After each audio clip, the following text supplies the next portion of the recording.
So, welcome along. I'm Ajarn Ken, and since the year 2008, I've been a native British English teacher with a Scottish accent. This is 5 Lesson Friday, and this is where you get 5 short English lessons for you to practice over the weekend to really elevate your English. And if you want 5 Lesson Friday delivered directly to your email, just head along to getenglishtips.com and subscribe free there and check your email every Friday. So let's get into 5 Lesson Friday for this week. What are we going to discuss this week? So let's have a look. Lesson number 1 for 5 Lesson Friday is the expression once and for all. Once and for all. Have you heard this one before? Very, very common amongst native English speakers. And if you're an intermediate or above English learner, this is something that you should really put into your vocabulary and start using. So let's have a look. What does once and for all mean? Well, once and for all really means to do something finally and decisively, and in a way that is going to resolve the issue or the situation permanently. You're going to fix that situation permanently if you say once and for all. It really implies that a decision has been made or an action has been taken that will put an end to something completely. So you don't need to, you don't need to keep discussing it. If it's something's done once and for all, you don't need to keep discussing it. It's going to be put to bed. It's another good expression, put to bed. It's going to be put to bed and it's going to be the end of that situation once and for all. So let's have a look at a couple of examples that'll put it into context how we can use this excellent phrase, this excellent expression. The first example we've got is I'm going to clean my room once and for all today. I'm going to clean my room once and for all today. Maybe you've got a teenager or you've got a house that's you've been putting it off, cleaning this room, but you've made a decision that you're going to do it. And you're going to do it thoroughly, you're going to do it completely so that it stays clean from that point on. So I'm going to clean it once and for all. I've been putting it off for ages. I'm going to clean it, I'm going to tidy it and make sure it doesn't get into a bad state. My room's not in a bad state again. I'm going to clean my room once and for all.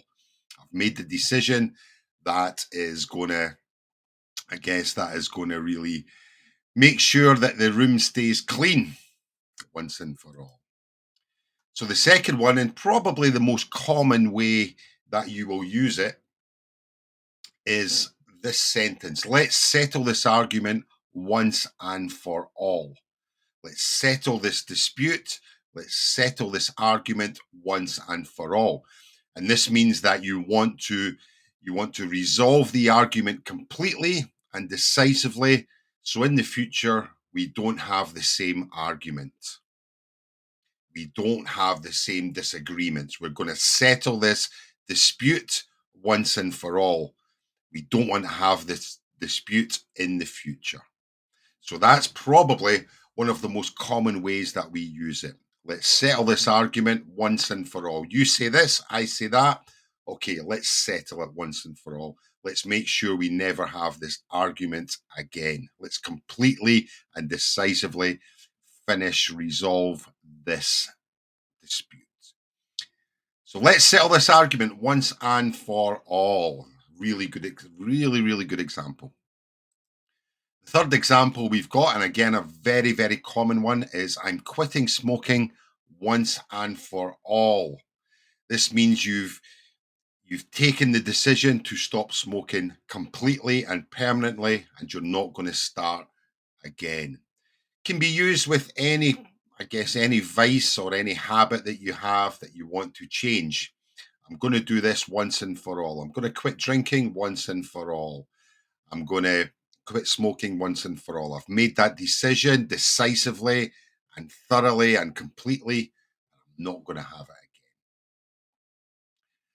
So there we go. 3 examples. Hopefully that's put it in a bit of a context for you that you can, I guess you can start using it. Let's see if you can start using it in any, give me your examples. Head along to our Facebook group, our Get English Tips Facebook group, and leave your example. And as always, I will check it for you. So what other similar phrases do we have that are similar to once and for all? Well, we've got for good, which is very common. I'm gonna um, I'm gonna quit smoking for good. And again, this also means permanently or forever. But the main difference between for good and once and for all is that once and for all really, really emphasizes and really stresses the idea of you've made that decision. There's a finality and it's really strong, more strong or stronger than the phrase for good. Okay, so once and for all really emphasizes that you've made a decision, it's a final decision, and it's a very strong decision once and for all. So, as I mentioned, go along to our Facebook community and see if you can leave your example. And as always, I will check it for you. Once and for all, good one to use. Let's see how you can use it. The second example we've got, or the second lesson we've got in this 5-lesson Friday, is the expression out of the question. Out of the question. Now, don't forget for 5-lesson Friday, head along to getenglishtips.com and you can subscribe by email. But out of the question, what's this one? What does it actually mean? Well, you've probably heard it because it is very, very common. Out of the question just means that something is impossible or it's not allowed. You cannot do it. It's impossible or it's not allowed because perhaps it's unacceptable or impractical. And it really suggests that the idea or proposal is off the table and is not open for discussion. Okay, so if something's out of the question, we don't want to talk about it because we don't want to discuss it because it's unacceptable or impractical. Really good one to use, especially, I guess, if you're an intermediate or even a pre-intermediate level English student. It's a really good one to put into your vocabulary. Really impress people when you say it. So, because it means that that it's impossible or impractical to do, let's have a look at a couple of examples and see how we can put it into context.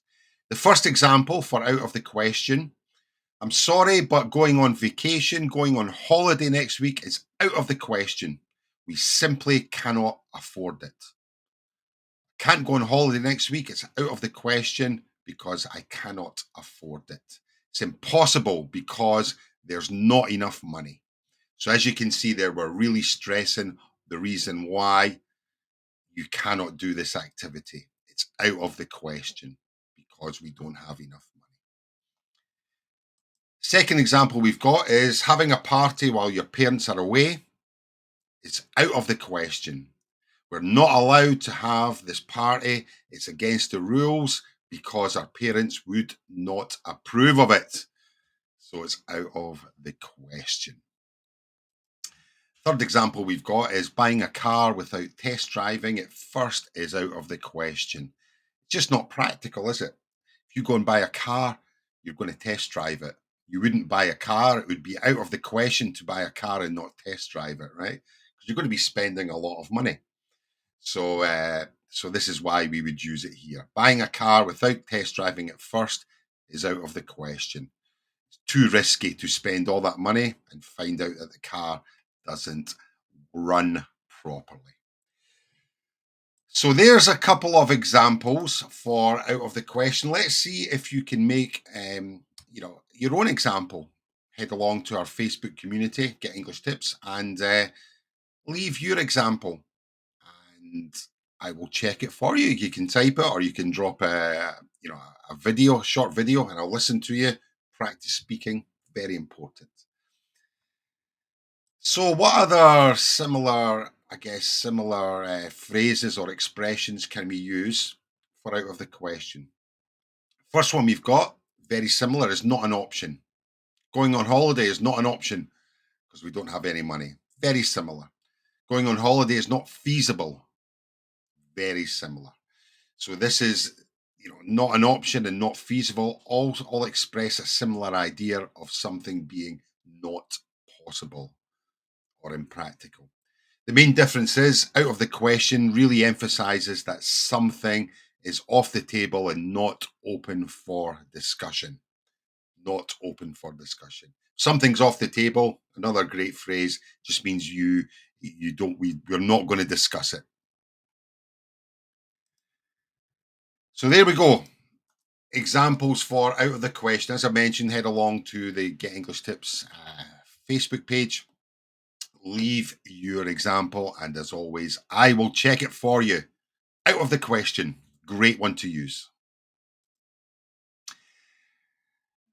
Number 3 for 5 Lesson Friday. And don't forget, as always, remember to go along to getenglishtips.com and subscribe to 5 Lesson Friday. Totally free. You'll get it to your email. The benefit of hindsight is lesson number 3 for this 5 Lesson Friday. Benefit of hindsight. Really great expression. Very, very common for native speakers. The benefit of hindsight. What does it mean? If you don't know, well, the benefit of hindsight just means that something is easier to understand because it's already happened. And we can look back on it and give a judgment or an understanding. We can look back on it later on because we have more information and we have more experience. We now have the benefit of hindsight. We can look back. Hind just means the back. Okay, so hindsight, to look back. So if we can look back at something with experience and more knowledge and more information, that is the benefit of hindsight. I guess it's easier to evaluate a decision or a situation with the knowledge and experience that comes with time. Okay, so the benefit of hindsight, we look back on something and we have a better understanding because we have more experience, more information, and more knowledge. So let's put it into context. What examples can we use? In hindsight, I should have studied harder for the exam. I should have studied harder for the exam. This means that you realize that you should have worked harder or put more into the studying after you have taken your exam. Maybe you got a grade D, but you realize now with hindsight, if you had studied harder, you maybe would have received a grade B. Okay, so you've got more knowledge about the situation. I didn't study as hard as what I should have. With hindsight, I really should have studied harder. With more understanding of my result, makes sense to study harder. So with hindsight, I should have studied harder for that exam. Second example, with the benefit of hindsight, we can see that the investment into the company was a bad decision. With the benefit of hindsight, we can see that investing into that company was a bad decision. And this means that looking back on the investment, we now have more information, we now have more experience, but looking back, that investment was not a good decision. So, with the benefit of hindsight, I can see now it was a bad decision. We didn't have enough information, we didn't have enough experience for the investment to do what we thought it would do. With the benefit of hindsight. The last one, it's easy to criticize someone's decision with the benefit of hindsight. At the time, They didn't have all the information. It's easy to criticize someone's decision with the benefit of hindsight. At that time, they didn't have all the information. Now, this is a good example, and it just means that it's really easy to judge someone from the time now, but when the decision was made, they didn't have the information required to make a good decision. Okay, you have to remember that now is a different situation to back then, and back then they didn't have all the information. Now they have the information, and with the benefit of hindsight, they would have done things differently. So, with the benefit of hindsight, we look back with more experience, with more knowledge, and with more information. So that's the benefit of hindsight. The next lesson is going to tie into that. But in the meantime, if you have your example, go along to our Facebook group, getenglishtips.com, and leave your example, and I will check it for you. So, what other similar phrases or expressions are the same as with the benefit of hindsight? Well, great vocabulary here. We've got retrospectively and in retrospect, and these two expressions and vocab also refer to looking back on something with more information and with more experience. In retrospect, I should have studied harder. In retrospect, I shouldn't have invested into the company. The main difference is with the benefit of hindsight really emphasizes that the additional knowledge makes it easier to evaluate that decision back there. So if you want to really stress that you now have more knowledge or more experience, the benefit of hindsight, looking back, the situation might have been different. So there we go. The benefit of hindsight. As I mentioned, let's see if you can make your own example. Always good to practice your English skills, right? Let's see if you can make your own examples and you can really elevate your English with the benefit of hindsight. The next lesson coming up is the opposite of this. So let's tune in for that. So lesson number 4 on this 5-lesson Friday is with foresight. With foresight. Now, the previous lesson with hindsight is looking back at something, and with foresight, obviously, if it's the opposite, we're going to be looking forward. We're going to be looking forward. So what it means is with foresight, it means to anticipate or to plan something in advance. And when you're planning it, we're going to consider the consequences and the outcomes of your plan, of your decision, and of your action. We're going to be taking a proactive approach, and we're going to be considering the future implications of your choices. With foresight, we're going to be planning ahead. We're going to be thinking what could go wrong, what's going to be the consequences. That is with foresight. So let's have a look at an example. With foresight, we can avoid making the same mistakes again. With foresight, we can avoid making the same mistakes again. This means that if we look ahead and we anticipate potential problems or issues, we can prevent and the repeat of past mistakes. With some foresight, we can have some planning, we can think about consequences, we can think about what might go wrong, and let's see if we can avoid them. So, with foresight, we can avoid making the same mistakes again. Second example is she made the decision with foresight, taking into account all possible outcomes. She made the decision with some foresight and she took into account all possible outcomes.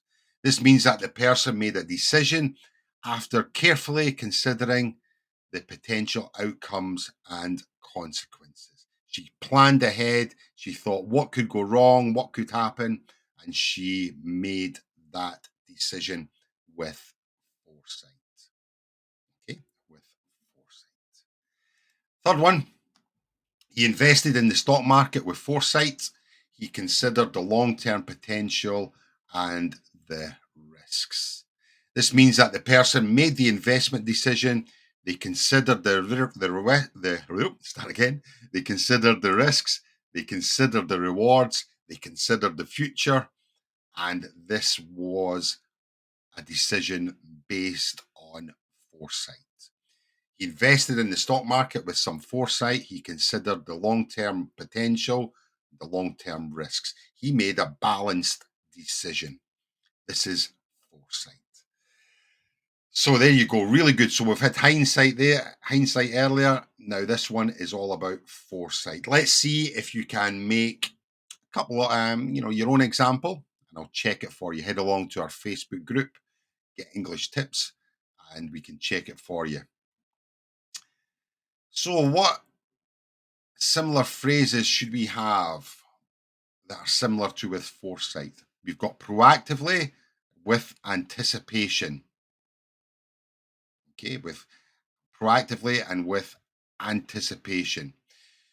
So, for example, both of these refer to taking action ahead of its time, like using your initiative. But with foresight, really emphasizes the idea of looking ahead and planning. Proactively, with anticipation, are more general, but with foresight, it's more specific. So let's see if you can make your own example sentences, and I will check them for you. With foresight, plan ahead. So the last one we've got on 5 Lesson Friday, lesson number 5 for this week. And as I mentioned before, head along to getenglishtips.com and subscribe and get this to your email. Lesson number 5 is might as well. I might as well. If you use might as well, you use it to show that you don't necessarily want to do something, but in your mind you believe it might be beneficial or it makes sense to do it. There's not enthusiasm to do it. You don't want to do it. There's no eagerness to do it, but you believe that it makes sense to do the task. It can also be used to suggest there's no other option or no alternative. So I'll put it in a context for you with a couple of examples. I can't find my keys, so I might as well take the bus to work. Can't find my keys, so I might as well take the bus to work. This means that you cannot find your keys, and taking the bus is the most reasonable option. Probably the only option you have to get to work. So we use might as well. Can't find my keys, so I might as well take the bus to work. I take the bus to work because it's the only option open to me. I don't really feel like going to the party, but I might as well since I already RSVP'd. I already replied. RSVP, respondez s'il vous plaît. It's a French word, yeah? This means that while you might not want to go to the party, you have already committed to going. You've already said, I'm going to go to the party, so I might as well go now. Don't really feel like going to the party, but I might as well since I already replied. I've committed, so I might as well go. The other example we've got is since we're already in the store, we might as well pick up some groceries while we are here. Since we are already in the store, we might as well pick up some groceries while we are here. So this means that since you're already in the store, in the grocery store, it makes sense to also buy the groceries while you are there. Since we're already in the store, we might as well pick up some groceries while we're here. Makes sense to do that, right? Kill two birds with one stone. You're there, go and pick up the groceries. So might as well. Let's see if you can make a couple of example sentences using might as well. Really good to use. Really good to practice. head along to our Facebook group, Get English Tips, and I will check it for you. So there we go. 5-lesson Friday for this week. Interesting, yeah? Really good. Some really great examples to really level up your English skills. As I mentioned, head along. If you want to subscribe, go along to getenglishtips.com and you'll get 5-lesson Friday direct to your email also. So that's all for this week. Next week, we have another 5-lesson Friday. And remember to keep practicing your English. Practice these. Practice makes perfect. Just remember. And keep in touch with yourself. And I'll speak to you soon. Bye for now.